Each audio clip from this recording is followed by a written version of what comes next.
got Let the Lyrics Talk, Ep.1, starring Nonside, the artist, St. Nick, the engineer, connecting wine and music together with LELIYG personally. Nonside. What's up, man? How you getting to singing, man? R&B, whatever you do. Dog, it's actually crazy. Like, I do everything. You feel me? Rap, sing, stuff. I engineer all my own tracks, record all my own music, things like that. But I grew up on music. You feel me? Sung in the church. You feel me? Used to sing in competitions, things like that. Used to act, dance, all that. But it was just like I wanted to play sports for real. So started off playing football. Got on track in high school, and then like that's where it took me. So I went to college for track. First went out to Western Carolina, and then transferred out to the Alabama State University. Greatest HBCU out there. For sure. Yeah, but that was my path for a long time. Came back home, NCAA All-American, 3-time NCAA All-American, first team All-American. I was one spot away. Yeah, I was like probably like 0.001 or 2 centimeters away from making the U.S. World Trials. I was ranked 25th in the nation, bro. I missed 24th by 1 spot. Damn. So I missed the qualifying round. So yeah, so I came back home, bro. I was just coaching and training for the upcoming Olympics. COVID happened, got put on quarantine, and I was bored at the crib. I didn't have nothing to do. So after that, you feel me? All my homeboys and stuff, they were making music. So I just decided to sit down and be like, let's make music. I want to see what they do. I was going to their studio sessions with them, and I was always creative. I was always good with writing, always good with English. I used to write poems and stuff like that too. That's tough. So yeah, so it was like I was always good with that, but I never really wanted to pursue music. Then when I started, it was just like my love for it when I was little, you feel me, just came back. And I just, it's just a path that I've been on now. So it's like R&B is my favorite genre, so you're going to hear a lot of that from me. But yeah, I definitely like get down and rap, all types of stuff like that, man. And I just like really make good music. I listen to all types of music, so I never want to put myself in a box. It's just like an R&B artist or a rapper, stuff like that. Yeah, like I'm an artist. So you feel me? It's gonna be a lot of stuff you hear from me. But yeah, R&B is definitely like my favorite way. Yeah. So basically, what you saying? You a ladies man, huh? That boy the singer for sure. Listen, a little bit of everything. I ain't gonna speak too much on it, but yeah. So basically, your transition from track to singing, I'm not singing, but becoming an artist. Would you say that same passion and drive you have from track, you're able to showcase that in music per se? Definitely, because just being on the team, track is very individual sport with team concept. The team factors only come in championship time. So I know how to work well with others. That's fine, but like I'm okay with being dolo in the stool. So like that's really what it comes from. Like especially in my event, long jumping, you on the runway by yourself. Sure, so you locked in. So yeah, you locked in. You gotta be your own person every time. You feel me? You gotta show your true colors every time. You gotta step up. There's nobody else that can. There's nobody else around that you can fall on. Like in football, basketball, if y'all miss a play, something like that, it may be somebody's assignment. You mess something up, that's you. So it's like I take that precision, everything I do in the studio. So like when I'm mixing my own music, my lyrics and things like that, I want it to be different. I want it to be unique. I want it to be tailored to me. So it's like, yeah, I definitely took that drive. And then when I get on tracks with other people, you feel me? It's like it's all good, friendly competition. But yeah, I'm definitely trying to get my bars off. I feel that. Yeah, I'm definitely trying to get my bars off just like anybody else. But yeah, I definitely feel like I had the same drive. That's tough. In that sense. Yeah. So tying that back into Nico being an engineer, St. Nick, how did you kind of get that drive to push the engineering route? I know you used to spit a little bit, but you kind of like said, nah, screw that, bro. Like I'm really trying to put my heart and soul behind, engineering and making beats and stuff. How did you transition into that? I mean, long story short, I was broke. I was in college. I didn't have a lot of money. And like engineering is not cheap. Like you want to track, mix and master. Like the studios we were talking was like, yeah, 50 for the mix and master. And I'm like, bro, I'm eating at the dining hall. Like I can't afford to pay $50 for every single track just to that's hear what it tough. sounds like. And I was like, man, I'm gonna learn this, bro. I was like, I can get Logic. I got a cracked version of Logic. Unfortunately, I got a real one now, but first couple years, I was rocking with that crack. Yeah, the bootleg. Torrented, right from Pirate Bay. Yeah. But, that was it. And then I don't know, I kind of just fell in love with it after that. All the music that I was a really big fan of, I mean, I listen to all types of stuff, but like at the time, this is what, 2015, 2016, I was really into like Uzi and Travis were probably my two biggest. And like the production and engineering behind their music was like Crazy. Tough. yeah, it was That's crazy. just So tough. I was like, how did Travis make his vocals sound like this? You know, how did Uzi get this effect? And like, as I started learning, like all of that was just so intriguing to me, and I really started to appreciate like the value of an engineer on a song. It's like you got a producer, you got an artist, right? You have a song, but the engineer is what's gonna make it come to life. Like, that's what's gonna make that song hit on the radio. It's gonna make people want to listen. So I was like, nah, this is definitely something I can get behind. Because, like you said, I was spitting, but like I feel like I don't have that much to say on the track. So I was like, I can rap about all the money and clothes that I don't have.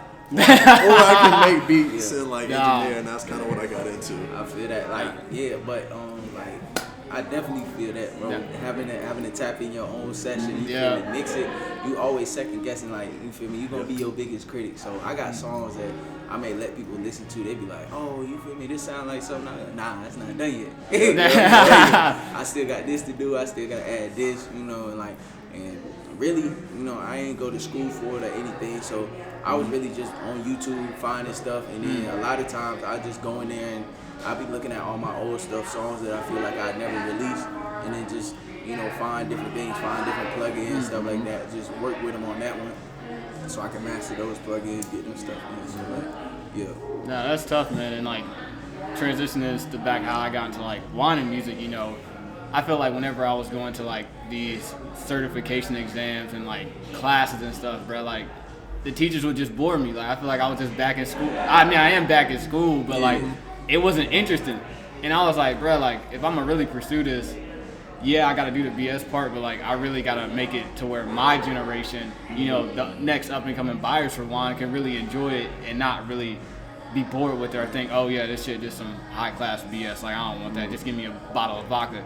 And so now, you know, my transition from track into wine, like I feel like that same passion and drive I had to make it out of the Ville with, you know, running is that same passion and drive I put into wine. And then the music part came later because someone literally was just like, yo, do a wine and music pairing for me, you know. And I was like, bro, I ain't never done that. So now when I really started to bring everything together, I was like, okay, how can I do this different? Because everybody can just say, you know, this wine pairs with this song because it creates this vibe. Like, okay, 1,000 people can say that. Yeah. So like what y'all do, you know, really setting yourself apart. I was like, I'm gonna do it through the lyrics because I think lyrics paint a perfect picture. You know, they say actions speak louder than words, but in my instance, I'm gonna just let the lyrics talk for themselves. Yep. So that's when I started doing that with wine and putting the lyrics, letting the lyrics break down the wine and really fully express it. It sounded crazy at first, and you know, when you first drop something, a lot of people ain't gonna fuck with it. You know, it is what it is. But when you got that drive to keep pushing it, it's gonna go. And then now it just took off. So now we here, you know. Yeah, that's the biggest thing, right? You gotta believe in yourself before Anybody else will. believe in you. Yeah. So now with that being said, I got some red wine in front of y'all. You ain't gotta tell me your thoughts yet, but just go ahead and taste it, and then I'll tell you what it is afterwards. And we. Oh yeah, we I kind of already dipped into it. Nah. Go ahead. I'm gonna give you the official taste though.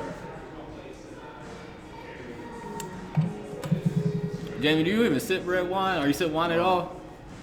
Really like sweet reds and stuff like that. Ah. Yeah, bro. Like I have a really bad sugar addiction. Like, like love sweets and stuff like that. I was just like 2019 is when I kind of kicked it for real. My coach made me stop for a whole month eating sugar. I made it to indoor nationals, but like, yeah, I was like, bro, it was hard, bro. I was real deal like. Yeah. So what you think of that? Was tough. Yeah. This Bro, is I smooth? Yeah, for sure. What you think that price would go for on that wine if you just had to take a guess?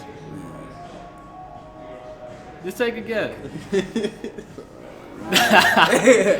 I'm gonna say like maybe like 100 a bottle. What if I told you that bottle usually goes for $13? 13. Crazy, right? Yes. That's a Nah, lot. that's they don't. It's hard to find that year, but it's a 2012 Cote de Rhone, and this is the wine I'm actually pairing with one of your songs we about to tap into, bruh. So, I think let's go ahead and see what these lyrics talking about, bruh. For sure.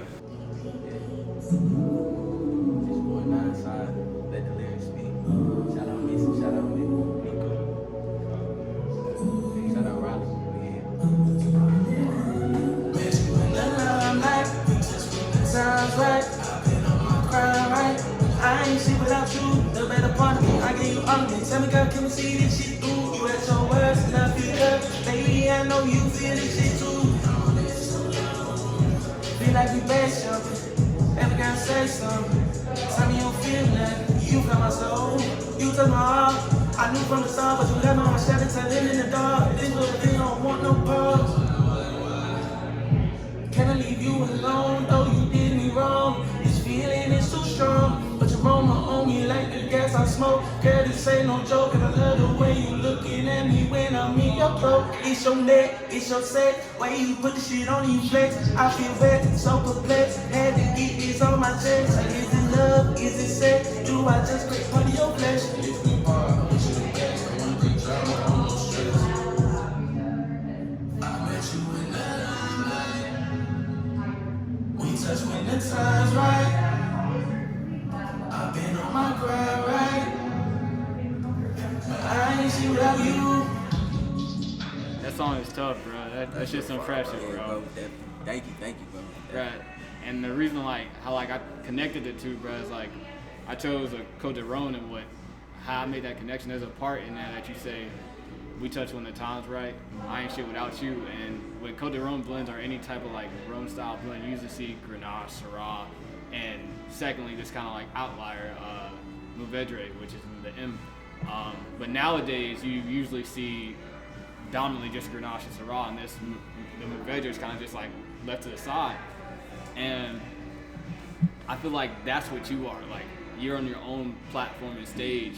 And the Grenache and Syrah part is the saturated market for music right now, which is like the guns, the trap, the jewelry, and all that. And so, what I mean by that, usually you only see like 1 to 5%. It's a low amount that they put in these blends now, but that small percentage is what helps you stand out from the rest. And so you throw that little bit in the mix, and you shake the whole game up. So just because you're on your own platform, doesn't mean when you get in the mix you ain't gonna you about to really tear the game up, man. And that's kind of really how I tied those two in, and I'm impressed, bro. All I can say to you really is just keep pushing and keep letting the lyrics talk, bro. They speak for themselves, yeah, definitely, bro. I appreciate it. Yeah, I want everything to be authentic. You feel me? Authentically me. When I go inside the studio, I always want to make sure, you feel me, I'm giving my best self. For sure. Just with anything I do, you feel me, I always want to give my best self. So that's where the music comes from, just the inspiration. That's why it sounds so different, so pure. Because I'm a different person, a different type of person. So yeah. So let me ask something for the both of y'all, going from artist to engineer. So for the artist standpoint, let's say your engineer really not feeling what you're putting out. How you go about that? And for you, let's say you the engineer, and you like, bruh, this ain't cutting it. How you telling the artist? Or you just letting him do what he do? Well, whoever going to go first on that, because I know that's the toughest decision, bro. Because there's artists out there that think there should be some heat in the art. I'm like I said, playing sports and stuff like that, constructive criticism. You hear that all the time. So it's like, if somebody tells me, 9 times out of 10, people let me know, you feel me, like, your music's good, blah, blah, blah.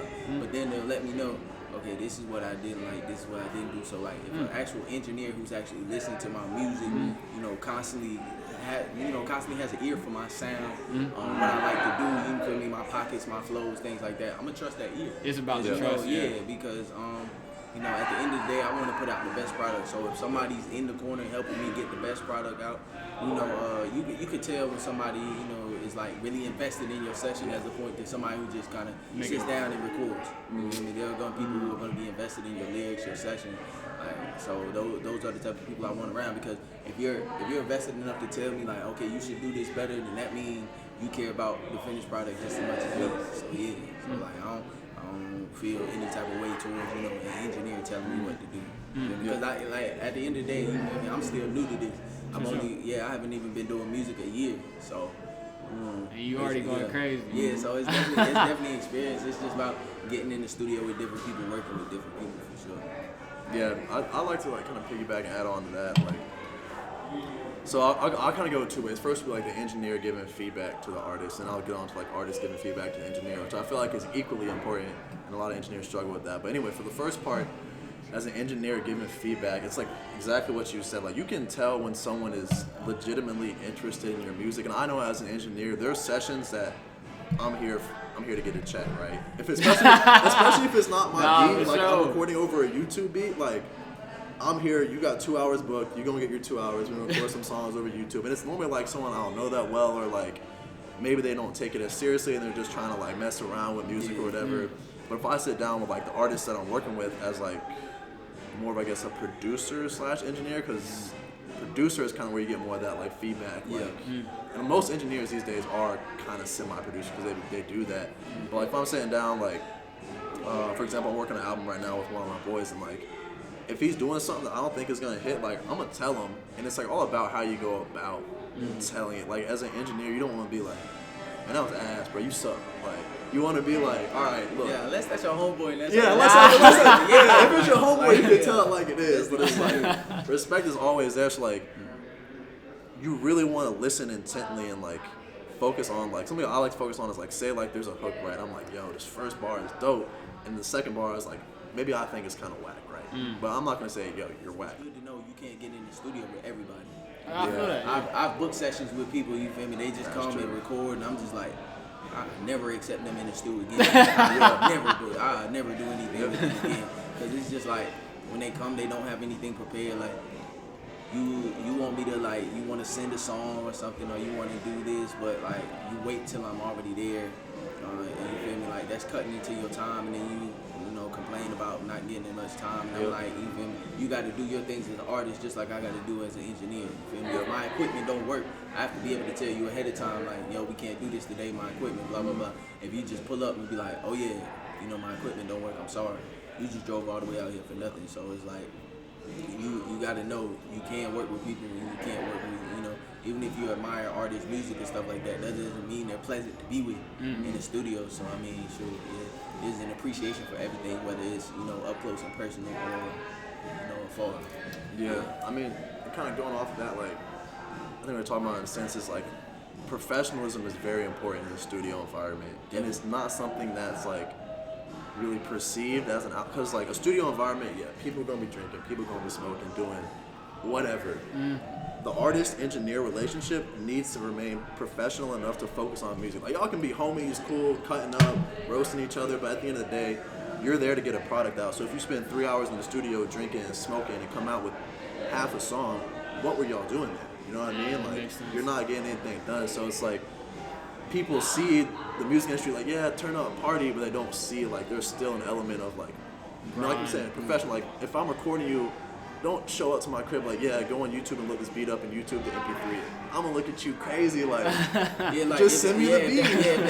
Bro, you should already send it. Like, you can do that yourself. You can download it into your files and your notes. You feel me? Whatever you do, but you can't. That's why I say like, if you gonna come to the studio and you feel me, do all that. I mean, have your blunts pre-roll. You feel me? Have your drinks already poured, do stuff like that. So you don't have to take time out of your session. You feel me? You don't gotta take time out of your session because you're paying money. Especially people who like come to the studio to pay, like if you're coming $65 an hour, you feel me, and you just book 3-4 hours. That's 9 times out of 10 you had to work, you feel me, you put in a whole couple, you feel me, months work just to save up time for you to get 4 hours in the studio. You gonna BS because you want to bring everybody through with you or whatever? No, like go in there and get your product out. That's why you said like when people don't take it serious, that hurts me because like, you feel me? I could be working on my own stuff. You feel me? I could be working on my own time. You came over here, you're not gonna take yourself serious. You're not gonna take my time serious. So I mean, it's whatever. Yeah. And I'll say on like the other end of that, because I wanted to like kind of talk about it too, like on the point of like an engineer getting feedback from an artist, stuff like that's equally important. Like y'all both working together to build this song. Like, this was something I had to learn like as an engineer early on. Was like, especially once you learn like the more technical stuff, like all right, your reverb should be this, your compression should be this, and then an artist comes in and is like, nah, I don't want any of that.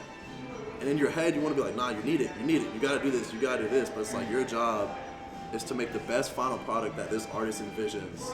So it's like, I'll always point out like My Beautiful Dark Twisted Fantasy, for instance. Like technical wise, the album is like mixed horribly. I like to say it's mixed horribly well.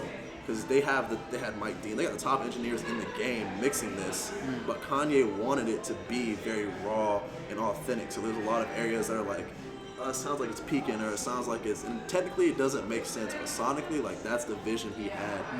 So as an engineer, I had to learn to take a step back from my opinions and be like, I think, this effect sounds better here, but the artist would be like, no, I don't like it. And I could have spent 30 minutes making this effect just for the artist to be like, I don't like it. But it's like, that's not my cause. It's your product. I'm here to make your vision come true. And that's one thing, you do have to be patient in the studio. Like, even if a person's not BSing, because like, I can sit down with myself, I can have the beat, I can have the song in mind, everything, have all the lyrics written up, or just go off top, and I could go off top and record that song in 30 minutes. I could have a song that I'm already written and be in there in 3-4 hours, because like the vision I see for it could only be a 3-minute song. You feel me? Getting every layer right, everything I want to do, getting my mix right. I'm sitting in there. It's like I realize you really got to sit down and take time. I can mix a song in 10 minutes, 10, 20 minutes, and it sound good. But I know if I take my time, sit down with it, you know, there's a lot of things that I can play with, a lot of different things that I can envision. So I want to have the best product for a song. So like, when you're working with somebody else, what they want is what they want. But when you're working on your own music, it kind of gives you a space to, you feel me, like work freely, because you know what you want. You can collab with somebody who you think, their sounds are good or something you like, but being able in your own space, that's why I said, like, people who pay for studio time, you should learn to do something towards the music, you feel me, whether it's like write, produce, or anything like that, because even if I'm not in there to record, I can engineer, I can produce, I can do this, I can do a hook, I can do blah blah blah, this and that. You can't kick me out the studio because I can do everything in here, you feel me? Yeah, so it's like, I don't gotta record to be useful. It's just about, and that's not everybody's dream. Everybody don't want to do that. Some people just want to come make the music. That's cool. But to have somebody who's invested in your time just as much as their time, and be respectful of that person's time. I feel that, man. And tying that back into the last glass, bro, you were speaking on like time, investment, and really that passion, like believing in what you're doing too. I don't know. I'm not gonna say what it is yet, but if you know me, you know what I sip. And this is something I drink normally. But I'm gonna say what it is, but I'm a huge Riesling fan, bro, and like this, especially Germany because of my heritage. But I think in the U.S. it's really slept on, and it is sad because like these winemakers and vintners and stuff like that overseas, they really go through hell trying to produce this and get the product over there, whether it's from being in treacherous vineyards from crazy heights and stuff like that. It's so much that's involved just to produce this glass, and it's just kind of like not shunned upon in the U.S., but it's not as appraised as like your Bordeaux and Burgundies. But back in the day, Rhone and Rheinhessen's wines, they were just as high priced as Bordeaux was. So this is what I push, regardless of what I'm tasting normally or what I'm letting an artist taste or whatever. I'm always gonna have a glass. So. And I feel that everybody loves the product. Nobody sees, the journey. Nobody sees the journey. So I'm gonna let you taste that, bro. Tell me what that Riesling like, bro.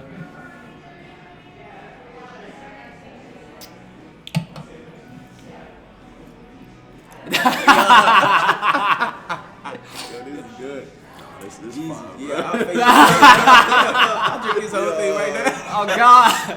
You gonna sit this cup in front of me? I'll drink this whole thing thing right in the morning, bro. No cap, bro. Dog. This is juice. Yo, this is any type time drink, bro. This is juice. This is juice for real. Nah, hey, bro. And the crazy thing, that the German wines too over here are budget friendly, bro. They fresh, and this is what I'm bringing to artists. Like I'm not bringing no champagne, none of that, because it's already in the music industry. So when I pull up, let's say artists like bring some flash into the studio, I'm coming with this, and I'm not gonna tell them what it is until they sip it. Yeah, bro. This is nice, bro.